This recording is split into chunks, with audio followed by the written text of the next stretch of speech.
नगरीय बस्तियों के प्रकार में हम पढ़ेंगे कि ऐसी बस्तियां जिनकी बहुसंख्यक माने 75% से अधिक जनसंख्या द्वितीयक या तृतीयक कार्यों में संलग्न हो, उसे नगरीय बस्तियां कहते हैं। फिर से समझ लो, ऐसी बस्ती या ऐसा जगह जहां लोग प्राथमिक क्षेत्रों में संलग्न हो, कृषि में, वानिकी में, पशुपालन में और मत्स्य पालन में, तो उस बस्ती को हम क्या बोलेंगे? ग्रामीण बस्ती। और जहाँ पे ये चीज़ें प्राथमिक क्षेत्र छोड़कर बाकी द्वितीयक, तृतीयक, चतुर्थक, पंचम क्रियाकलाप हो, मुख्य तौर पे द्वितीयक और तृतीयक, तो उससे हम कहते हैं नगरीय बस्ती। इसी के साथ एक बार पुनः मैं बता देना चाहता हूँ कि प्राथमिक क्षेत्र, द्वितीयक क्षेत्र, तृतीयक क्षेत्र क्या है बच्चों। यदि व्यक्ति जन्म लेने के बाद प्रकृति से जुड़ता है और प्रकृति से उसे प्राप्त होती है कृषि, पशुपालन, मत्स्य पालन, वानिकी, इस सब काम में अगर कोई व्यक्ति लगा होता है तो उसे हम कहते हैं प्राथमिक क्षेत्र। मान लो आलू प्याज भंटा की खेती हम लोग कर रहे हैं बच्चे, तो हम कौन से क्षेत्र में हैं? प्राथमिक क्षेत्र। अब द्वितीय क्षेत्र किसे कहेंगे? हम शहर में आ जाएंगे, खेती नहीं करेंगे, पैसे का प्रबंध कर लिए हैं, चले जाएंगे प्राथमिक क्षेत्र में लगे हुए किसी गांव में और देखेंगे अरे लोग तो बड़ा एकदम आलू प्याज भंटा को उत्पादन कर रहे हैं, पैसा देंगे और उससे क्या करेंगे? हम लोग खरीद लेंगे। वहाँ हमने 6 महीना मेहनत नहीं किया, 6 महीना मेहनत किया किसान, तो किसान कौन से क्षेत्र में है? प्राथमिक क्षेत्र में। हम क्या किए जी? सुबह में उठे, एकदम 4-5 बजे पहुँच गए, 6 बजे पहुँच गए उसके पास, अब वो जो तोड़ कर रखा है उसे कहेंगे कितना रुपए केजी भाई? तो बोलेगा 20 रुपये केजी। बोले कि पूरा का पूरा ले लूँगा, मुझे 15 रुपये दे दो, 12 रुपये दे दो। सोचता है कि कहाँ ले जाकर दिन भर बेचेंगे, चलो इसको दे देते हैं। तो होल सेल रूप में वो क्या किया? 12 के रेट में ख़रीद लिया और मार्केट में आके गांव में 20 का दे रहा है तो यहाँ 25 का बिकेगा, और यहाँ आकर 25 के रूप में बेच के ज़्यादा से ज़्यादा पैसा कमाने लगा। पैसा कमाने लगा, उद्योग लगा दिया, उत्पादन करने लगा बहुत सारी चीज़ों का, TV, cooler, fridge, washing machine, पंखा, ये सब। तो ऐसे क्षेत्र को हम कहते हैं द्वितीयक क्षेत्र। समझ में आ गया? माने प्राथमिक क्षेत्र की मदद से द्वितीयक क्षेत्र में कोई आता है। समझ में आ गया ना जी? गांव में कोई मान लो कि वन लगाता है, पेड़ पौधा लगाया, और शहर का आदमी गया, उसे खरीद लिया, कुर्सी बेंच टेबल बनवा के थोक के भाव में बेचना शुरू कर दिया, तो कौन सा क्षेत्र हो जाएगा? और जो पेड़ पौधा लगा रहा है, उत्पादन कर रहा है, वो कौन सा क्षेत्र है? प्राथमिक क्षेत्र। तीसरा आता है इसमें से, समझ लो कौन सा? तृतीयक क्षेत्र। तृतीयक क्षेत्र को हम सेवा क्षेत्र के नाम से जानते हैं।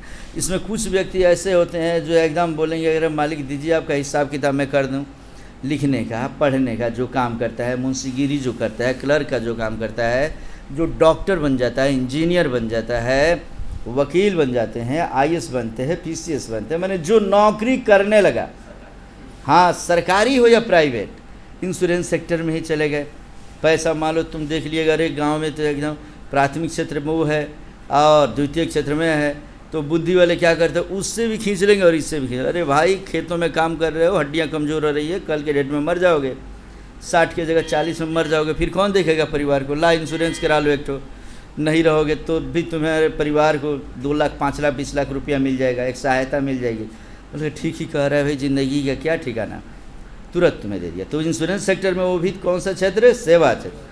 और जो सेठ जी यहाँ बैठे हुए हैं शहरों में, उनसे भी जाके कह, अरे सेठ जी बिरयानी खा रहे हैं डेली, कब लुढ़क जाएंगे कोई ठिकाना नहीं, करा लीजिए, जाने के बाद भी लड़के राज करेंगे। वो भी एक इंश्योरेंस करा लिए, तो तुम दोनों जगह से कमा लिए। माने बुद्धि का इस्तेमाल करके जो पैसे कमा ले रहा है, सेवा क्षेत्र में लग जा रहा है। हम तो बस आप ही की सेवा में लगे हुए हैं जी। अरे समझ में? सेवा तुम कर रहे हो, अब मेवा तुम खा रहे हो, लेकिन बोलेंगे कि कौन सा क्षेत्र इसको? तृतीय क्षेत्र या सेवा क्षेत्र। समझ में आ गया? तीनों क्षेत्र। तो माने जो शहर होता है, नगरीय बस्तियां जो होती है, वहाँ द्वितीयक और तृतीयक दोनों क्षेत्र के लोग मैक्सिमम रहते हैं, 75% से अधिक। और वही ग्रामीण क्षेत्रों में जाओगे तो प्राथमिक क्षेत्र के लोग वहाँ पे 75% से अधिक होंगे बच्चे। ठीक है? कहते हैं नगरों के विकास के आधार पर नगरों का वर्गीकरण इस प्रकार है। जैसे देखो, ग्रामीण बस्तियों का वर्गीकरण हमने किया, गुच्छित बस्ती किया, उसके बाद अर्धगुच्छित किया, उसके बाद पल्ली और उसके बाद परीक्षित। उसी प्रकार नगरों की हम बात करेंगे बच्चे, तो इसमें आते हैं प्राचीन नगर, मध्यकालीन नगर और आधुनिक नगर। विकास के आधार पर की बात कर रहे हैं कि शुरू से हमारे भारत की जब डेवलपमेंट होती है तो सबसे पहले प्राचीन काल, फिर मध्यकाल, फिर आधुनिक काल। 3 कालों में हिस्ट्री पढ़े हम लोग ना जी। तीनों काल में नगरों का प्रकार अलग अलग था बच्चे। तो प्राचीन नगर जो थे, इसमें अधिकांश का विकास धार्मिक अथवा सांस्कृतिक केंद्रों के रूप में हुआ है। अथवा पूरा लिखेंगे, इसमें अथवा आधा लिखा गया है, माने धर्म के आधार पे या सांस्कृतिक केंद्र के रूप में प्राचीन काल के नगरों का विकास हुआ है। जैसे वाराणसी, प्रयाग। वाराणसी बनारस को कौन से नगरी बोलते हैं बच्चे? हाँ, देवों की नगरी के नाम से जानते हैं। काशी इसी को बोलते हैं हम लोग। और इस तरीके से प्रयाग किसको बोलते हैं हम लोग? इलाहाबाद को, जहाँ गंगा यमुना का मिलन होता है बच्चे, संगम है। तो इस तरीके से वो भी प्रसिद्ध है।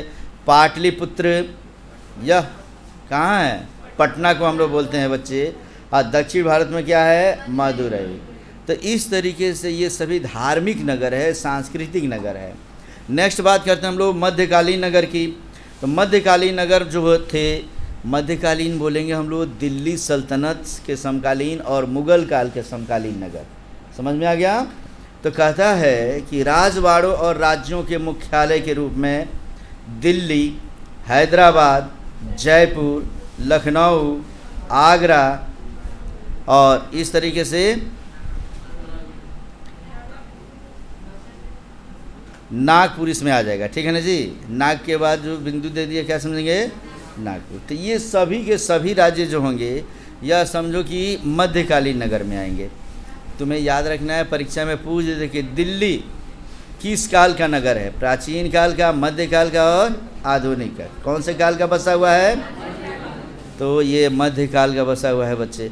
और नेक्स्ट है आधुनिक नगर। अब चूँकि हिस्टोरिकल रूप से मैं तुम्हें इसे समझाता, लेकिन उसमें समय ज़्यादा लग जाएगा। ऐसे तुम लोग इसे दिमाग में रखो, जब हिस्ट्री शुरू करते हैं तब उसको बताते हैं। आधुनिक नगरों में आता है, समझो कि अंग्रेज़ों और अन्य यूरोपियों द्वारा अंग्रेजी शैली में जो नगर बसा दिए गए हैं वो आते हैं। जैसे मुंबई, याद है बच्चे? मुंबई, कोलकाता, चेन्नई, जमशेदपुर, सूरत, बरौनी, ये सभी नगर अंग्रेज़ों ने बसाए और अपने सुख सुविधा के लिए बसाए। तो तुम्हें काम ये करना है कि जब पेपर तैयार करोगे तो मुंबई को किसने बसाया, इसमें से कोलकाता को किसने बसाया, कौन से गांव को मिलाकर ये सब बने, इस पे हम लोग फोकस करेंगे। वो हिस्ट्री का चीज़ हमारा बच्चों। तो हम मुख्य तौर पर इसमें पढ़ने जा रहे हैं कि भारत में जनसंख्या के आधार पर नगरों का वर्गीकरण। अभी हम पढ़े थे ऊपर कि विकास के आधार पर नगर 3 प्रकार के, प्राचीन नगर, मध्यकालीन नगर और आधुनिक नगर।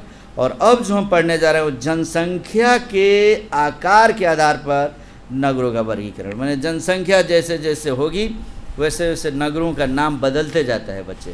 तो इसमें दिया है कि भारत की जनगणना नगरों को 6 वर्गों में वर्गीकृत करती है।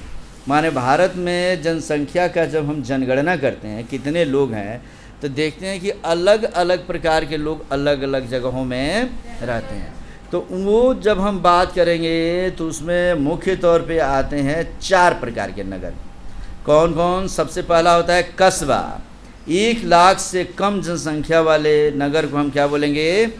कस्बा बोलते हैं बच्चे। जैसे मुख्य तौर पे समझो, प्रायः 7,000 लोगों की संख्या वाले बस्ती को हम गांव बोलते हैं। समझ में आ गया ना जी?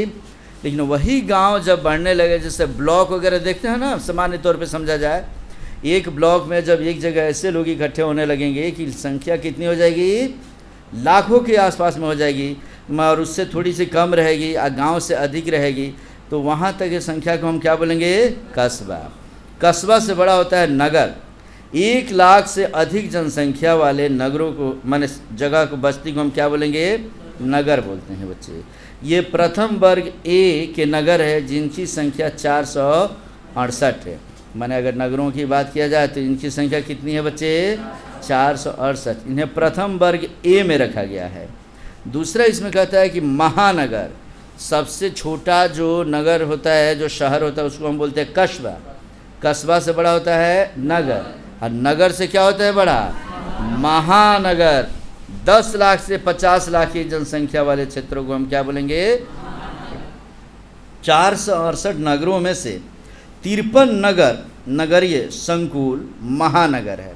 माने जो 468 जो नगर बनाया गया है, इन नगरों में से कम 53 ऐसे माने समझ लो इसकी जगह है जहाँ की जनसंख्या 10 लाख से लेके अब 50 लाख के बीच में है। तो वैसे जगहों को हम बोलते हैं महानगर। महानगर में इसमें समझ लो कि मुंबई, कलकत्ता, दिल्ली, मद्रास, ये सब महानगर में ही आते हैं बच्चे। लेकिन महानगर के बाद एक और शब्द आ गया है मेगा नगर। मेगा, जैसे मेगावाट किलोवाट पढ़ते हैं ना हम लोग, तो मेगा सबसे बड़ी इकाई यहाँ मानी जा रही है नगरों के रूप में। तो 50 लाख से अधिक जनसंख्या को हम क्या बोलेंगे? मेगा नगर। जैसे दिल्ली की बात करेंगे हम लोग, मुंबई की बात करेंगे तो ये सब कौन सा नगर है? मेगा नगर है। पटना की बात करेंगे तो वो महानगर में आएगा। आ रहा समझ में ना? तो इस तरीके से बच्चे हम नगर की बात करेंगे किस आधार पर? जनसंख्या के आधार पर। तो समझो परीक्षा में ऐसे ही पूछेगा, 1 लाख से कम जनसंख्या वाले शहर को हम क्या बोलते हैं? कस्बा। दूसरा कहते हैं 1 लाख से अधिक जनसंख्या वाले शहर को क्या बोलेंगे? नगर। तीसरा कहते हैं 10 से 50 लाख के बीच की जनसंख्या वाले शहर को क्या बोलते हैं? और चौथा कहेगा कि 50 लाख से अधिक जनसंख्या वाले शहर को क्या बोलेंगे? मेगा नगर। समझ में आ गया? तो इस मेघा नहीं मेगा बोलेंगे बच्चे। मेघा माने वो बारिश वाला मेघा हो जाएगा।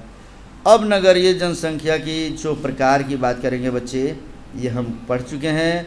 अब अगला क्वेश्चन जो हमारा रहेगा, पहले इसमें जानेंगे मेगा नगर के बारे में कि 468, फिर से समझो यहाँ पे कि हमारा ये जो 468 नगर है उसमें से 6 मेगा नगर है। इनमें से 1,84,00,000 लोगों के साथ बृहत मुंबई सबसे बड़ा नगरीय संकुल है। आ रहा समझ में?